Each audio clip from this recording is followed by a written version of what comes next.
Hello, Brobs. I know that the algorithm hates multiple posts a day, but that's my forte. They prefer you post something and then for 6 or 7 hours it gains traction and then joins the jerk off session of the algorithm. But I mean, I have my new book arrivals planted next to two candles, so and this whole entire 100-plus-year-old house is loaded with books, floor to ceiling, in most rooms where I'm relegated to the basement. So, I mean, who thinks I'm going to behave according to the norms? I will go collect all of the books, bruv. I wasn't gonna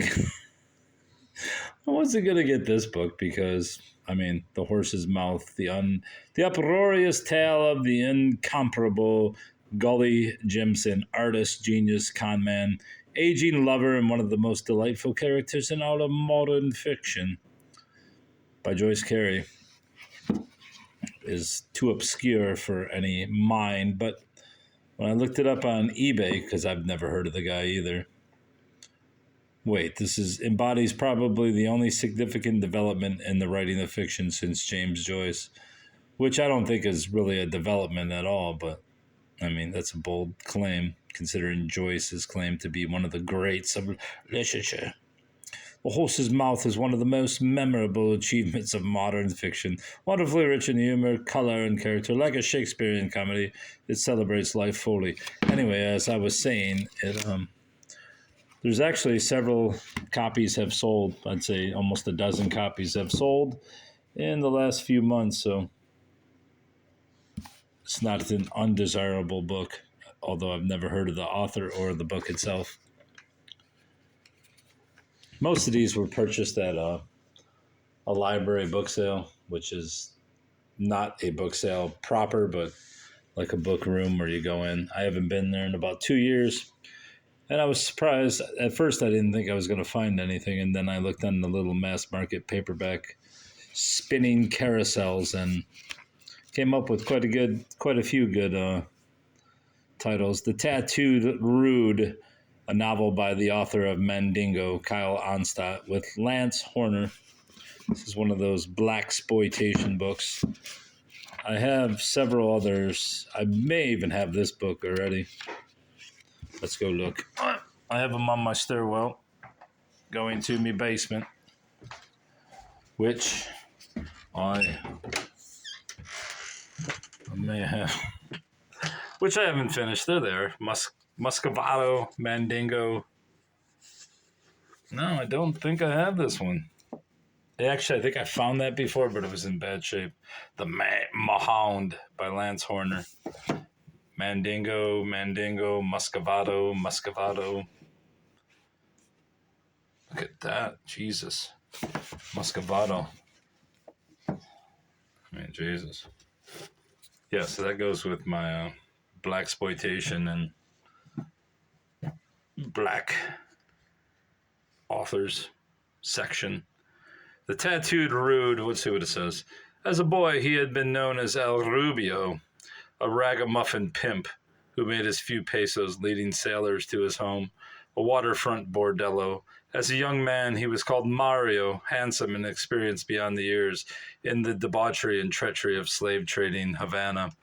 And then suddenly he was the Count of San Mateo, heir to a Spanish fortune, and bound for Spain to play the role of a human stallion to a desperate, degenerate queen, the Tattooed Rude. A great novel of a man branded with the terrible torture mark of the Spanish Inquisition. Shocking, lustily romantic. I don't know about all that, but it fits, so just wait this would be a good one. Negro doctor discovers how to turn black skin white. Just wait till next February when since I'm starting to just do themes on my reading. Dick Gregory's Natural Diet for Folks Who Eat Cooking with Mother Nature. Look out, Whitey. Black power's gonna get your mama. Black protest. Anyway, let's get back to the book set, and here's another one for that genre. The Wasp, searing, soul-tearing, impossible to put down. The shock novel of America's Black Jungle by Julius Horowitz. What really happens down there, down those mean streets? Atrocities, murder, addiction, rats, homosexuality is right after rats. Right down to black babies being tossed out of Harlem windows. It's all here. Powerful, painful, not to be put down by Virginia Kirkus. Anyone who opens the Wasp must be prepared to know more than most care to. Let's open it and see what happens in the first chapter alone. What year is this? 70s, I would assume. Oh my God. People are desperate for fucking entertainment. 1968. Years of the riots. All that, in Detroit anyway, all that remained was to bury S.T. West and to find out why he had died. I passed his body in the funeral parlor on Madison Avenue and saw that he no longer existed. The undertaker do a magnificent job of erasing the last traces of life. I took a seat midway up the chapel on the aisle and looked for familiar faces. Only the funerals of the celebrated attract large crowds in New York. Seems pretty tame so far, but I really like that. The Black Uncle Sam is brilliant. On to the other mass market. Hush, Little Baby, Jim Carrier. Looks like there's a body there. The shocking, gruesome story of what one woman would do for a baby of her own. My mother will like these. The shocking murder of a 9-month pregnant woman and the theft of her unborn child. It was almost too audible to imagine. How could a nice young Air Force wife like Darcy Kayleen Pierce kill another woman and steal her baby? Yet something seemed terribly wrong that afternoon of July 23rd, 1987, when she arrived covered in fresh blood at an Albuquerque hospital emergency room. Darcy claimed to have just given birth to her in her car to the premature infant crying in her arms, but refused all routine medical treatment. Suspicions of her story, the admitting staff called the police, and after hours of interrogation, the ugly truth became known. That morning, Pierce had kidnapped Cindy Lynn Ray, 23, a Mormon mother in her 9th month of pregnancy, and driven her to a remote rural area. First strangling Ray unconscious, Darcy used the car key to perform a crude cesarean section on her, stole her baby, then left her to bleed to death. Jesus Christ. A key to do a cesarean section? I mean, motherfucker, that's... Why don't you just go adopt a child? My God, that's fucking insane. I mean, it's one thing to use a knife, but to use a key? That's got to be fucking painful and brutal. This one's got a great cover. Never heard of this one. Disturbed Ground. She didn't look like anybody's idea of a serial killer. She kind of looks like, what's that, Mr. Mom with Robin Williams? I like this. This is a great cover. I don't know who drew it, or organized it, but it's brilliant. A true story from the New York Times. Sweet, silver-haired Dorothea Puente was an angel on earth, a grandmotherly good Samaritan who ran a Sacramento boarding house for the needy, the aged, the alcoholic, and infirm. Vivacious and caring, she gave her time selflessly to charities and charmed everyone she met, including then Governor of California, Jerry Brown. But Dorothea's whole life was a lie, a brilliantly elaborate ruse designed to mask a cold heart, calculating mind, and a twisted, chameleon-like genius that enabled her to get away with murder over and over again.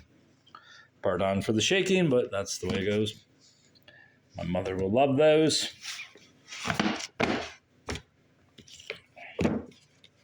And the Father, the Holy Father, will love this one. Maybe not. Actually, I think this is like an alternative sort of Bible. The Aquarian Gospel of Jesus the Christ by Levi. I don't know if that's the jeans or a man. Let's see what it says. Maybe it's Levi Strauss. The fuck? Levi Dowling was born Friday morning, May 18th, 1844 at Belleville, Ohio. All right, well, he's certifiably a genius if he's from Ohio. Ninth printing, 1982. The book has some value, which is why I bought it, because I plan to sell it. Although, sounds like this fucking spine is cracking by the second. Don't like that. Just don't want to sell it and then have it fucking snap. Or is that just the normal unhinging of the spine? No, I think it's fucking split, personally. No, it could just be cracking. It's an awful long time for a book to crack in half. 18 plus 24 is 42 years. What's this bullshit say? The story of Jesus, the man from Galilee, and how he attained the Christ consciousness open to all men. A complete record of the lost 18 years, so strangely silent in the New Testament. A period spent traveling and learning from the masters, seers, and wise men in the temples and schools of Tibet, Egypt, India, Persia, and Greece. Yep, there it is, finally, the spine. Yeah, I don't want to send it to somebody and have it break. I've had that happen before, and it's not fun. People get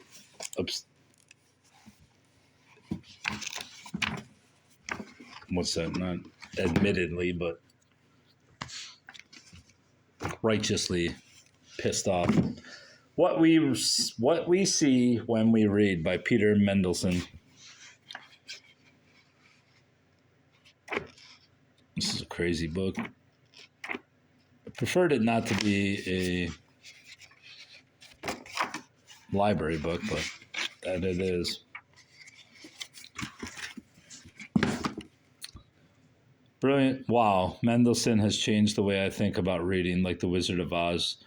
Tornado, his lucid, questing prose, and a surprising, joyful. I don't know what the exact thing is. I think it's supposed to be. I find when I'm reading a book with illustrations, the book's pictures will shape my mental visions, but only while I am looking at these illustrations. After a period which varies in length according to how often the illustration appears in the text, the particular mental image of the illustration fades. God damn, that's some deep thought there, buddy. Anna Karenina. Rendered by police composite sketch software based on the description in Tolstoy's text. I always imagined her hair as being more tightly curled and blacker. What do we see when we read? Did Tolstoy really describe Anna Karenina? Did Melville ever tell us what exactly Ishmael looked like? The collection of fragmented images on a page, a graceful error here, a stray curl there, a hat positioned just so, and other clues, and signifiers help us to create an image of a character. But in fact, our sense that we know a character intimately has very little to do with our ability to concretely picture these literary figures. When James Joyce invites us to Dublin, when Charles Dickens sets us down in London, blah, blah, blah. This guy, I believe, works for one of the... He worked or is the associate art director of Alfred A. Knopf and a recovering classical pianist. His designs have been described by the Wall Street Journal as being the most instantly recognizable and iconic book covers in contemporary fiction. He lives in New York. Can't say I know any of them, so you would think they would show some, just so you know. Anyway, it's interesting enough book, a book on books. Who is that? What's it?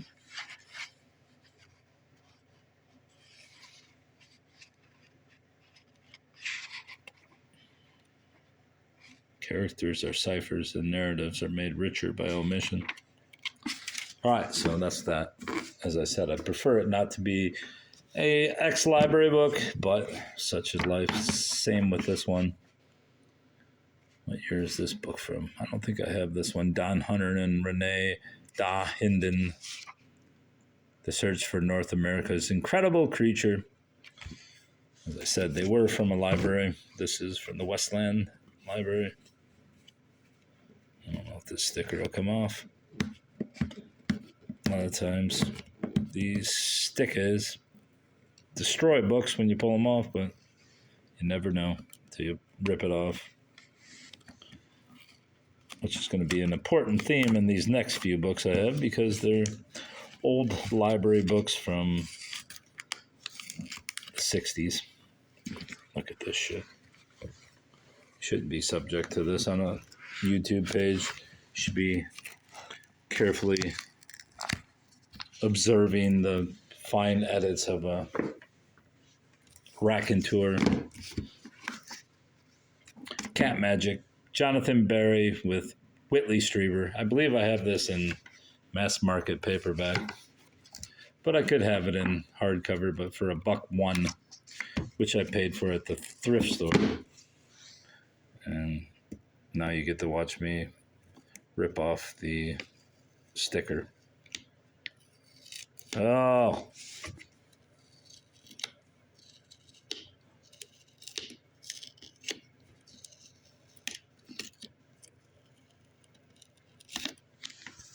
You son of a bitch. Rocky, you son of a bitch. A lot of negative banter about Whitley Strieber on, but in certain UFO and paranormal groups. I assume much of what he says outside of fiction has been regarded as bunkum and so-called debunked, even though I would say that most paranormal stuff is just absolute rubbish. But there we go. Advanced praise for Cat Magic. A legend for adults, poetic, moving, and terrifying. Ramsey Campbell. I'm really, really pleased to see Whitley Strieber back in dark fantasy, and with Cat Magic, he returns with style. It is a hell of a good read. Charles L. Grant. I assume that it's Strieber's idea, and this guy performed it for him. Grandmaster of best-selling horror, The Wolfen and the Hunger, and apocalyptic fiction, War Day and Nature's End joins forces with Jonathan Barry, a talented newcomer, to present a brilliant novel that stretches the boundaries of both dark fantasy and horror. Yeah, Cat Magic. Great cover. I bought a book last week on Scarlett O'Hara at the book sale, the big book sale, to go along with my several, or at least 2 copies of Gone with the Wind, earlier editions. So this is basically the story of the book, which I have no idea. I have no idea what Gone with the Wind's about. I think it's during the Civil War, right? And some woman and some dude. Yeah. Scarlett O'Hara and what's his name? Anyway, this is supposedly the true story of, or maybe it isn't a true story. Maybe it's just who it's based off of. A History of English in its own words. I believe I have this book already, but maybe possibly only in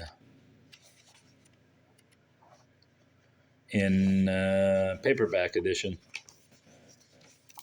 Because when I scanned the ISBN for Libib, whatever it's called, it did not appear. So I assumed I didn't have it, and since this is a pretty nice copy, hardcover copy, which I prefer, Ostracism, Halo, Cannibal,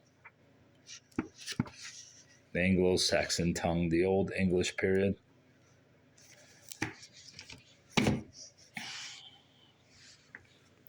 These last 3 books are all Robert Heinlein books. There's some old bookmarks that I picked up from different books at the store. This one's from Walden Books, one of the worst mall bookstores that's ever existed. And B. Dalton, which I assume is its brother, which was also another awful bookstore. Getting these, as I've stated previously when I found A Stranger in a Strange Land, which I've still yet to stock away, that even if the book itself isn't worth that much because it's an ex-library with the normal... Let's see if I can get this off here. I'll see if I can do it without turning off the camera, because I know you really want to watch me struggle with a cover. No, I can't do it. It's fun doing this one-handed. Maybe I can catch the book on fire too. No, I can't do it. I'm going to pause. All right, bruv, I've removed the old Mylar jacket, which I will discard unless I can clean it up, which I doubt. I highly doubt I can, but as you can see, the book looks okay now. Heinlein's Podkayne of Mars. Or is it Heinlein? These books all seem to have come from a junior high school in Wellesley, Mass. I don't know if this is a first edition, but I believe most of these are first editions, which makes sense because you bought them. No, seventh impression of the first edition. But still, it's a nice hardcover, despite the tags and pockets and such. And the jacket itself is rather good shape, considering, though it does have the writing, a chomp out of it. I mean, it's in good shape, relatively speaking, for an early edition, which are sometimes hard to find.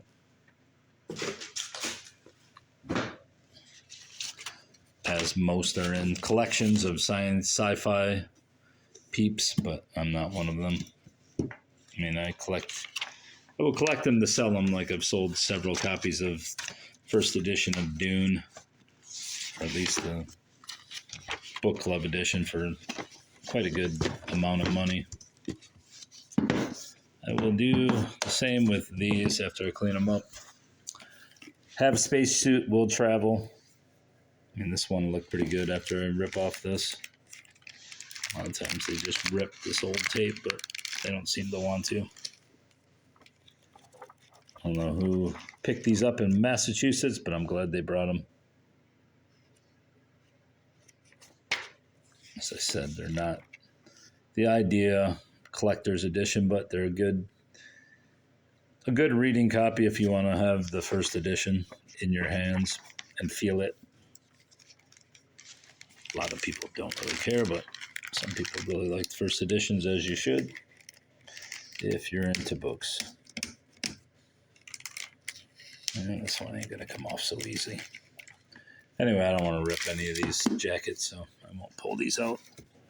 As you can tell, they probably look much nicer. Does that say Scribner's? Yeah, it does. Scribner's Binding Library.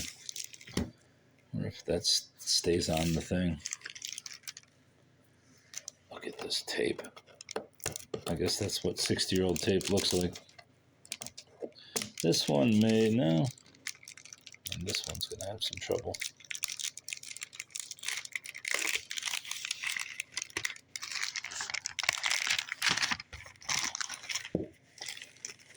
Colonial Boy on Mars. I'm not going to even try to attempt to move the tape off there. It looks like the cover has been snapped. Oh, I see. Oh, wait. There is a jacket in there. It's rather... Let's see what's going on. Guess I don't really see what's going on. Fortunately, they put the flap on the inside. And thus, it survived. This one we can get off. Take it off, bruv.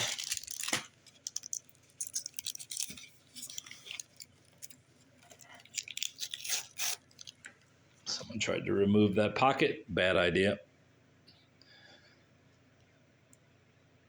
Just let the book be what it is. It can't help it, bruv. It can't help what it is at this point. See if we can pull this out without destroying anything. Take a look at this jacket, which is seemingly semi-well preserved. The Mylar did its job. Let's see how good it looks. Yeah, not bad, right? That's not bad. That's not bad. It's got a nice chew out of it, chew bite, but yeah, pretty good shape. Slap it on, even though the book's in rather poor shape. Somebody may have a better edition, wants this one for a reading copy. Swap the jacket from one book to the next. Or perhaps they have a copy without the jacket, sans jacket. And then you just swap it, and then you have a good reading copy, and then you have a decent jacket copy. It's nice. Nothing wrong with a little tag or two. No, it seems pretty fragile. I'm not going to mess with it. There you go, bros. That's all. Goodbye.